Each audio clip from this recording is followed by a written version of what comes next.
Karkarko hondakinen tratamendurako gunea. Jurramendiko mankomunitatea. Gaur egun, Jurramendiko mankomunitatean Lizarraldeko etxeetan sortutako hondakinak biltzen eta tratatzen ditugu, 5 edukiontzi nagusi dituen bilketa ereduaren bidez. Bat, materia organikoarena, marroia, janari hondarrak botatzeko erabiltzen da. Bi, ontziena horiak, plastikozko ontziak, latak eta brikak botatzeko erabiltzen da.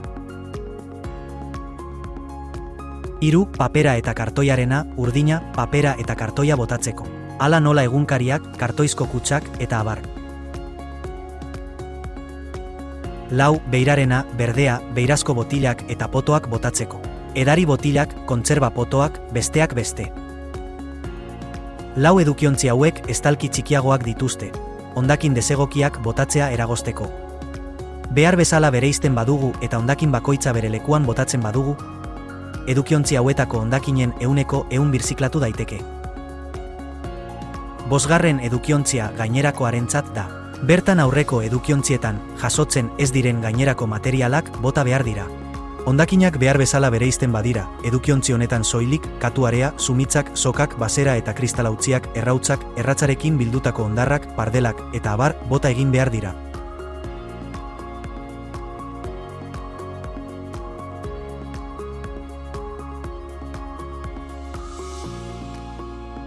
Mila 1993 urteaz geroztik, mota desberdinetako milaka tona hondakin iristen dira Karkarko gunera. Hondakin mota bakoitzari erabilera desberdinak ematen dizkiogu.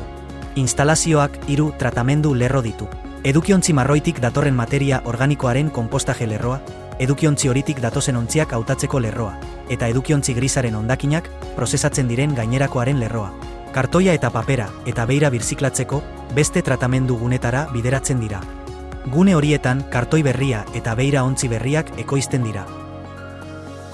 Gure helburua zabortegian amaitzen duten hondakinak ahalik eta gehien murriztea da. Beste erabilera batzuetarako berreskuratu ezin direnak edo gure etxeetatik okerreko lekuan utzi direnak hain zuzen. Eginkizun zaila da, egunero 60 tona materia organiko, 20 tona ontzi eta 20 tona gainerako frakzioan jasotzen baitira Karkarko gunean.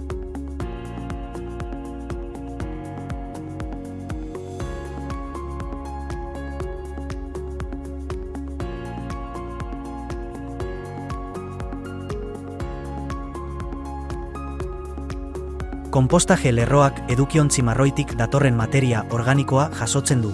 Honetan, janari hondarrak botatzen dira. Lehenik eta behin, poltza irekigailu batetik pasarazten da, eta inausketa birrindua gehitzen zaio. Nahasketa hori, transformazio prozesu biologikora bideratzen da. Prozesu horretan, materiala temperatura, hezetasun eta aireztapen baldintza kontrolatuetan mantentzen da, degradazioa errazteko. Pila moduan metatzen da, eta aldian makineria espezifikoarekin iraultzen da aireztatzeko. Hilabete batzuetako tratamenduaren ondoren, konpostari izan ditzakeen espurutasunak kentzen zaizkio.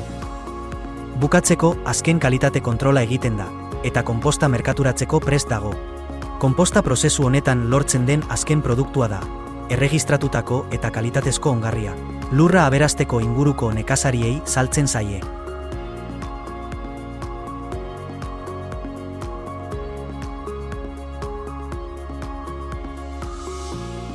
Ontziak hautatzeko lerroan edukiontzi horitik datozen hondakinak jasotzen dira. Ontziak materialen arabera bereizten dira. Poltza irekigailu batetik igaro ondoren, material horiek modu desberdinetan bereizten dira. Tamainaren eta formaren arabera, hautaketa mekanikoaren bidez, tromel eta balistikoa. Aluminioa indukzio bereizgailu batekin.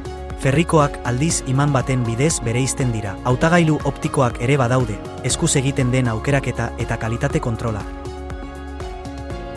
Horrekin guztiarekin hondakin ferrikoak, aluminioa, brikak, PET, dentsitate handiko polietilenoa, plastiko gardena, mis plastikoa eta papera kartoia bereizten dira. Prozesu honetan bereiztu ezin izan dena, zabortegira bideratzen da. Lortutako materialak kanpoko enpresetara bidaltzeko biltegiratzen dira. Enpresa horiek birziklatu egiten dituzte, beste erabilera bat emateko.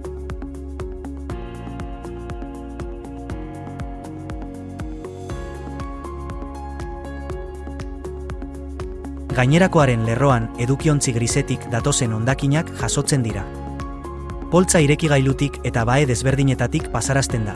Edukiontzi horretan beharrez bezala utzi diren ontziak eta materia organikoa berreskuratzeko.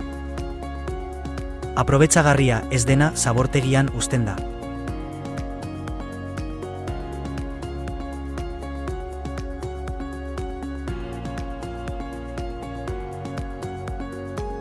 Karkarko hondakinak tratatzeko gunean zabortegi bat dugu. Beste erabilera batzuetarako berreskuratu ezin diren hondakinak, eta gure etxeetan behar bezala bereizi ez diren materialak, bertan lurperatu behar ditugu. Zabortegia 3 fasek osatzen dute. Dagoeneko itxita dauden bat eta 2 faseak, eta gutxi gorabehera 10 urterako ustiatzen ari den 3 fasea. Ingurunea ez kutsatzeko prestatuta dagoen gune bat da. Hondakinak bertan isurtzen dira guztiz bete arte. Orduan, plastikozko geruzaz eta lurraz estaltzen da zigilatze estankoa ziurtatzeko. Azkenik, eremua landare autoktonoekin birlandatzen da, paisaian integratutako zabortegi hermetiko bat lortuz. Denok dugu zer egin handia zabortegian amaitzen duten hondakinak murrizteko misioan. Guztion laguntza ezinbestekoa da, birziklapena etxeetan hasten baita. Banakako betebeharra eta erantzunkizuna da, hondakin bakoitza dagokion edukiontzian ustea. Horrela, karkarko hondakinak tratatzeko gunean kalitatezko konposta egin dezakegu, eta ontziak bereizi, ahalik eta material gehien berreskuratzeko. Birziklatzea guztion ardura da. Hondakinak ongi bereiztuz birziklatzea, posible egiten dugulako. Ahalegin guztiak egin behar ditugu gizakiak naturan duen eragina txikitzeko, iraunkorragoak izan gaitezen, eta ekonomia zirkular baterantz aurrera egiteko.